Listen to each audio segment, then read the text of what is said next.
నమస్తే. శ్రీ గురుభ్యో నమః. శ్రీమాత్రే నమః. ఆదిత్యాయ చ సోమాయ మంగళాయ బుధాయ గురు శుక్ర శనిభ్యే రాహవే కేతవే నమః.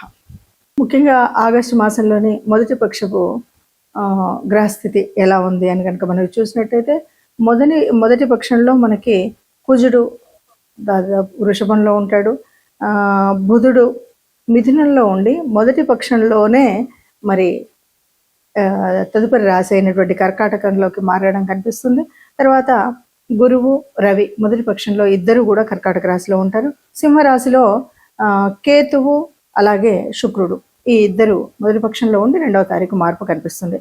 ఇక తదుపరి రాహువు మనకు కుంభంలో కనిపిస్తాడు, మీనంలో శని. ఇది మనకు మొదటి పక్షంలో కనిపించేటువంటి గ్రహాల యొక్క ఉపస్థితి. 2026 ఆగస్టు గోచార ఫలితాల్లోకి వెళ్ళినట్టయితే ముందుగా గోచార ఫలితాలు తెలుసుకునేటప్పుడు చంద్ర గ్రహ స్థితిని బట్టి చెప్పేటువంటి స్థితి కనుక ఇది మన రాశి నుండి చూసేటువంటిది. అందులో భాగంగా మరి ప్రతి నెలలో చెప్పుకున్న ఈ గోచార ఫలితాలు దాదాపు కోటాను కోట్లలో మనకి జన్మజాతకంలో ఉన్నటువంటి కుండలికి దీనికి ఉండేటువంటి వ్యత్యాసం అయితే ఉంటుంది. కానీ వచ్చేటువంటి మారేటువంటి గ్రహాల యొక్క యుతి, దృష్టి, వీటిని బట్టి వక్రగతి, వీటిని బట్టి కొన్ని మార్పులు అయితే ఉంటాయి. ఆ మార్పులకు అనుగుణంగా మనం చేసుకోవాల్సినటువంటి ముందు జాగ్రత్త చర్యలు, దాని గురించి మనం ఇప్పుడు కూడా ఈ గోచార ఫలితాలు తెలుసుకుంటాం. అయితే ఆగస్టు మాసంలో ఈ గోచార ఫలితాలకి ఉపస్థితి అయినటువంటి గ్రహాల స్థితి ఎట్లా ఉంది అంటే, ముందుగా మనం చూసినట్టయితే వృషభ రాశిలో కుజుడు ఉన్నాడు. బుధుడు మనకి మిథునంలో ఉండి 6వ తారీఖు కర్కాటకంలోకి వెళ్తాడు. అలాగే కర్కాటకంలో మరి గురువు ఎప్పటి నుండో అక్కడ ఉన్నటువంటి స్థితి ఇంకా అలాగే ఉంటుంది సంవత్సరకాలం. తర్వాత రవి 18వ తారీఖు కర్కాటకం నుండి సింహంలోకి మార్పు చెందుతాడు. ఇక సింహరాశిలో శుక్రుడు, కేతువు మాసం యొక్క మొదటి రోజులో కనిపిస్తే శుక్రుడు తదుపరి కన్యారాశిలోకి వెళ్ళడం కనిపిస్తుంది 2వ తారీఖు. ఇక మరి కుంభరాశిలో రాహు అలాగే ప్రారంభమయ్యి ప్రతి 2.5 రోజులకు మారుతూ ఉన్నటువంటి చంద్రుడు ప్రారంభంలో మనకి రాహుతో కలిసి కుంభరాశిలో కనిపిస్తాడు. ఇక మీనంలో శని వక్రించినటువంటి స్థితి, ఇది అందరికీ తెలిసినటువంటిది. మరి ఇలాంటి గ్రహస్థితి ఉన్నప్పుడు ఏ రాశుల వారికి అంటే ద్వాదశ రాశుల వారికి ఒక్కొక్కరికి ఏ రకంగా ఉంటుంది అన్నది తెలుసుకుందాం. తదుపరి రాశి కర్కాటక రాశి. కర్కాటక రాశి వారికి ఆగస్టు మాసంలో ఎలా ఉంటుంది అంటే, 2వ కుజుడు మారుతున్నాడు కదా, ఈ మార్పు వల్ల గ్రహబలము అధిక శాతం ఆగస్టులో కుజుని మార్పు గ్రహబలాల అధిక శాతం తగ్గుతున్నాయి కాబట్టి కుటుంబ వ్యక్తుల చేత సహకారం ఉంటుంది. వృత్తి ఉద్యోగాల్లో అధికారుల చేత ఒత్తిడి పెరుగుతుంది. అలాగే ఇష్టం లేనటువంటి పనులు చేయవలసి వస్తుంది. అనారోగ్య ఒత్తిడులు అనేటువంటివి కాస్త ఎక్కువగానే ఉంటాయి. ఎవరైనా నమ్మిన వాళ్ళు మిమ్మల్ని మోసగించేటువంటి అవకాశం ఉంటుంది.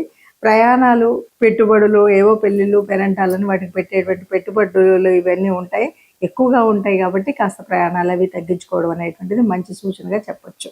ఇప్పటి వరకు మీరు గ్రహించినటువంటి వాటిల్లో దాదాపుగా గ్రహాల యొక్క స్థితే కాకుండా మాసం యొక్క ప్రత్యేకత కనుక తీసుకున్నట్టయితే దాదాపు శ్రావణ మాసంలోనే మనకి ఆగస్టు మాసం అంతా కనిపిస్తుంది. శ్రావణ మాసం అనగానే శ్రావణంలో ఉండేటువంటి పూజలు, వ్రతాలు ఒకవైపు, అంతేకాకుండా స్వాతంత్ర దినోత్సవం అనేటువంటి పండుగ కూడా మనకి ఇందులోనే కనిపిస్తుంది. దీనితో పాటు మనం గ్రహాల యొక్క మార్పు వల్ల వచ్చేటువంటి చంద్ర, సూర్య గ్రహణాలు అనేది వినబడుతుంది.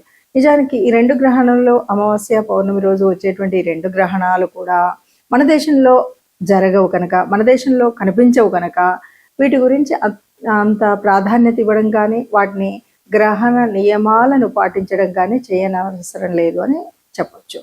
ఇక ఇక్కడ మనం మిగతా గ్రహాలు కనుక చూసినట్టయితే మనం ఏ రాశికైనా సరే కొన్ని గ్రహాల యొక్క అనుకూలత కోసం కానీ, దైవానుగ్రహణ కోసం కానీ మనం చేసుకోవలసినటువంటి కొన్ని నియమాలు అయితే మనకు తెలుసు. దాంట్లో ముఖ్యంగా గురువు యొక్క మార్పు వల్ల కానీ, గురువు యొక్క అలాగే శని వక్రీకరణ వల్ల కానీ, ఈ రెంటి వల్ల కూడా మనకు కనిపించేటువంటి వాటిల్లో ముఖ్యంగా శనివారం శని దోషం అనగానే మనం చేయవలసినటువంటి లక్షణాల్లో అంటే ఇది అర్ధాష్టమ శని అవ్వచ్చు, లేదా శని మనకి ఏళ్ళనాటి శని ఉన్నటువంటి వాళ్ళు కావచ్చు, శని యొక్క దృష్టి ఉన్నటువంటి వాళ్ళు కావచ్చు. ఎవరైనా సరే మనము 4వ తరగతికి చెందినటువంటి కార్మికులు ముఖ్యంగా వారికి మనం ఆహారం ఏదైనా పంచిపెట్టగలిగిన, లేదా గోశాలకు వెళ్ళి గోశాలలో గోగ్రాసం ఇచ్చిన, లేదు వృద్ధులు పెద్దలు ఎవరికైనా సేవ చేయగలిగిన, వీటి వల్ల ఆ గ్రహం శని గ్రహం వల్ల వచ్చేటువంటి దోష నివారణ మనం చేసుకోవచ్చు. ఇంతే కాదు అంటే మనకు వీలు లేదు అంటే ఎవరైనా సరే వారి యొక్క ఇష్టదేవత అనుగ్రహాన్ని పొందడానికి నిత్యం దైవనామస్మరణ చేసినట్టయితే ఏ గ్రహాలు ఎలా ఉన్నా కూడా మన యొక్క ఆత్మస్థైర్యంతో ముందుకు వెళ్ళొచ్చు అని చెప్పొచ్చు. గ్రహాల అనుకూలత కానీ దైవానుకూలత కానీ కావాలి అంటే మనకి ప్రతిసారి మనం చెప్పుకున్నట్టుగానే జన్మజాతకంలో ఉన్నటువంటి దోషాలు కానీ గ్రహాల యొక్క స్థితి కానీ ఎందుకు ఉంటుంది అంటే అది పూర్వపుణ్య ఫలమే అని చెప్పొచ్చు. ఆ రోజు ఆ సమయంలో ఆ నక్షత్రాలు ఆ గ్రహాలు ఎందుకు అందులో ఉంటున్నాయంటే మనం పూర్వజన్మ సుకృతం, పూర్వజన్మలో చేసినటువంటి పాపపుణ్యాల ఫలితమే మనకు కనిపిస్తుంది. మరి దాన్ని వర్తమాన కాలంలో సరిచేసుకోవడము అన్నదే మనం చెప్పుకునేటువంటి జ్యోతిష శాస్త్రంలో ఉన్నటువంటి మార్పులు చేర్పులు. ఆ రకంగా చూసుకున్నట్టయితే ఎవరికైనా ఆర్థికంగా మనకు కష్టం అనిపిస్తుంది అంటే ఎంతసేపు మనకు కావాల్సినటువంటిది ఆర్థిక లాభాల కోసం గురువు శుక్రుడు యొక్క ఆనుకూల్యత కావాలి. అలా ఆనుకూల్యత కావాలి అంటే ముఖ్యంగా శుక్రుడికి సంబంధించినంత వరకు ఈ మాసం శ్రావణ మాసం అంటేనే లక్ష్మీదేవి వ్రతాలు చేసేటువంటి మాసం. కాబట్టి లక్ష్మీదేవి యొక్క ఆనుకూల్యత కోసం మనం తప్పనిసరిగా అందరూ పూజ చేసుకుంటాం, అందరం కూడా లక్ష్మీదేవి వ్రతాలు చేసుకోవడం అనేది కనిపిస్తుంది. అదొకటే కాదు, మనం అంతర్లీనంగా చేసేటువంటి అర్థం పరమార్థం కనుక ఆలోచించినట్టయితే ఎప్పుడు మనం కొన్ని సూత్రాలు నియమాలు చెప్పుకున్నాం. అసలు లక్ష్మీదేవి ఎక్కడ నివసిస్తుంది అంటే ఎక్కడ స్వచ్ఛత ఉంటుందో అక్కడ ఉంటుంది అంటారు, ఎక్కడ వెలుతురు ఉంటుందో అక్కడ తేజస్సు ఉంటుందో అక్కడ లక్ష్మీదేవి ఉంటుంది అంటారు. మరి ఈ సత్యం తేజస్సు అనేటువంటి విషయాలు మనకు తెలిసినప్పుడు ఎక్కడైతే దైవ నామ స్మరణ జరుగుతుందో అక్కడ లక్ష్మీదేవి ఉంటుంది అంటారు. కాబట్టి ఈ లక్ష్మీదేవి ఉండడం కోసం మనం చేసేటువంటి కర్మల్లో ముఖ్యమైనటువంటిది దేవత ఆరాధన అన్నటువంటిది. అంతేకాదు ఎప్పుడైనా సరే గోమాత అనగానే గోమాతలో సర్వదేవత నిలయం అంటారు. ముఖ్యంగా పృష్ఠభాగంలో లక్ష్మీదేవి యొక్క స్థితి ఉంటుంది అని చెప్తాం. కాబట్టి గోశాలకు వెళ్ళడము అనేటువంటి విషయాన్ని ఇక్కడ మళ్ళీ మనం గట్టిగా చెప్పుకోవాలి. అలాగే ఈ మాసం అంతా కూడా లక్ష్మీదేవికి సంబంధించినటువంటి పూజలు స్త్రీమూర్తులైతే తప్పకుండా వాళ్లే చేస్తారు. ఎవరైనా పురుషులైతే ఈ ఈ గ్రహాల యొక్క మరి ఆ దృష్టి ఆనుకూల్యత కోసం తప్పనిసరిగా ఆ రోజులలో వారు కూడా లక్ష్మీదేవికి పూజ చేసినట్టయితే కొంత అనుకూలత లభిస్తుంది అని మనం చెప్పొచ్చు.